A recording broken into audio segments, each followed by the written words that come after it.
The moment I picked up that golden cup, the mountain of gold above my head began to collapse. As the treasure shifted and slid, a massive dragon's eye suddenly appeared before me. I was absolutely terrified and immediately ducked behind a stone pillar. But the second I steadied myself, the gold on the other side started moving too. Now I was really panicking. I'd heard legends about this dragon, but I never imagined he'd be this enormous. All I wanted was to get out of there, but after just a few steps, the dragon's head above me twitched slightly. I froze in place, silently praying it was just him, stirring in his sleep. The next second, the dragon's eyes snapped wide open. I scrambled desperately into the shadows and fumbled the One Ring out of my pocket, slipping it on. Instantly, I vanished into thin air. But this dragon wasn't so easily fooled. Even though he couldn't see me, he could smell something unfamiliar, and he could clearly hear my ragged breathing. Watching that massive creature inch closer, I couldn't hold back any longer. I turned and ran, but I didn't get far before the dragon caught up. Even invisible, whenever I met those dragon eyes, my head felt like it was splitting open. Finally, I couldn't take it anymore. I pulled off the ring and revealed myself.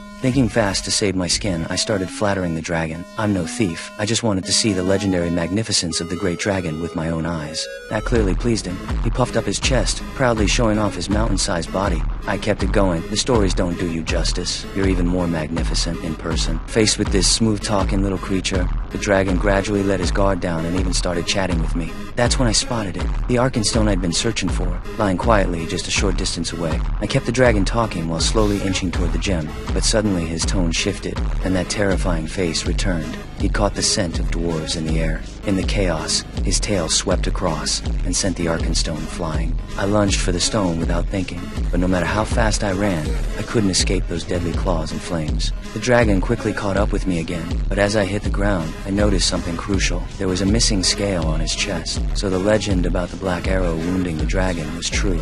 This time the dragon showed no mercy, jaw snapping straight at me. At the last possible second, I barely dodged. Furious, the dragon unleashed his rage as fire, blasting flames in every direction.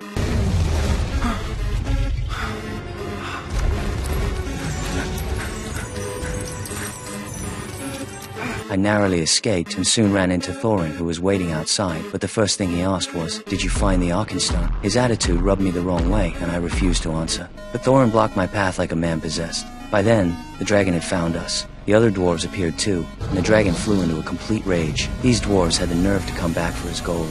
We all managed to escape just in time, but as we were about to leave, we found countless dwarf warrior remains at the entrance, our fallen brothers from the battle against the dragon 60 years ago. That sight changed Thorin. A bold plan formed in his mind. Lure the dragon to the furnace area and use the machinery there for a final showdown. After several heart-stopping moments of baiting him, we finally reached the furnaces and used the dragon's own fire to relight them after all these years.